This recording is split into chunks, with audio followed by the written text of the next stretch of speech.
ഞാനൊരു കാര്യം ചോദിക്കട്ടെ.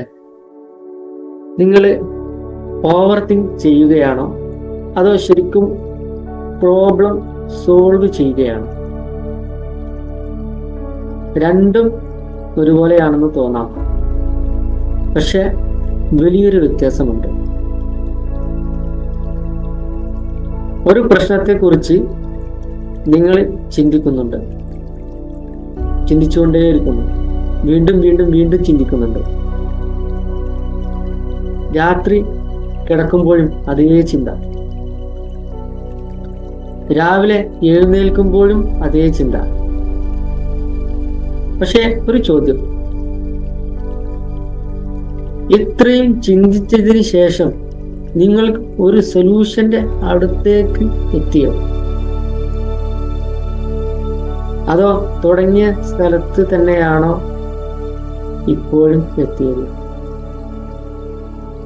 ഇവിടെയാണ് ഓവർ തിങ്കിങ്ങും പ്രോബ്ലം സോൾവിങ്ങും തമ്മിലുള്ള വ്യത്യാസം. പ്രോബ്ലം സോൾവിങ് നിങ്ങളെ ഒരു നെക്സ്റ്റ് സ്റ്റെപ്പിലേക്ക് കൊണ്ടുപോകും.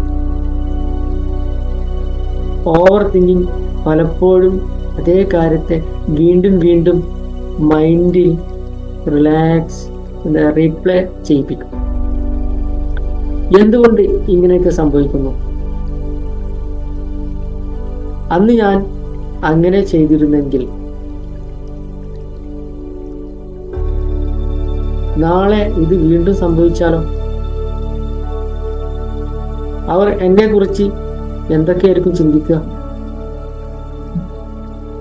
മൈൻഡ് ബിസിയാണ്, പക്ഷെ ഡയറക്ഷൻ ഇല്ല. അടുത്ത തവണ നിങ്ങൾ ഇങ്ങനെ ഒരു തോട്ട് ലൂപ്പിൽ കുടുങ്ങുമ്പോൾ നിങ്ങളോട് തന്നെ ഒരു ചോദ്യം ചോദിക്കണം. ഈ പ്രശ്നത്തിൽ ഇന്ന് എനിക്ക് ചെയ്യാൻ കഴിയുന്ന ഒരു ചെറിയ ആക്ഷൻ എന്താണ്? ആക്ഷൻ ഉണ്ടെങ്കിൽ അതൊന്ന് എഴുതാമോ? കഴിയുമെങ്കിൽ ഒന്ന് ചെയ്യുക. ഇപ്പോൾ നിങ്ങളുടെ കൺട്രോളിൽ ഒന്നുമില്ലെങ്കിൽ അതും തിരിച്ചറിയുക. കാരണം എല്ലാ ചിന്തകൾക്കും ഉടനെ ഒരു സൊല്യൂഷൻ കണ്ടെത്താൻ കഴിയണമെന്നില്ല. പക്ഷെ ഒരേ ചിന്ത വീണ്ടും വീണ്ടും വീണ്ടും ആവർത്തിക്കുന്നത് എല്ലായ്പ്പോഴും സൊല്യൂഷൻ നൽകണമെന്നുമില്ല. അതുകൊണ്ട് ഒന്ന് ഓർക്കണേ, തിങ്ക് ലെസ് എന്നല്ല, തിങ്ക് വിഷ് ഡയറക്ഷൻ. ഇനി നിങ്ങൾ തന്നെ പറയൂ, നിങ്ങൾക്ക് കൂടുതൽ ബുദ്ധിമുട്ട് പാസ്റ്റ് വീണ്ടും വീണ്ടും ചിന്തിക്കുന്നതാണോ, ഫ്യൂച്ചറിനെ കുറിച്ച് എന്താകുമെന്ന് ചിന്തിക്കുന്നതാണോ?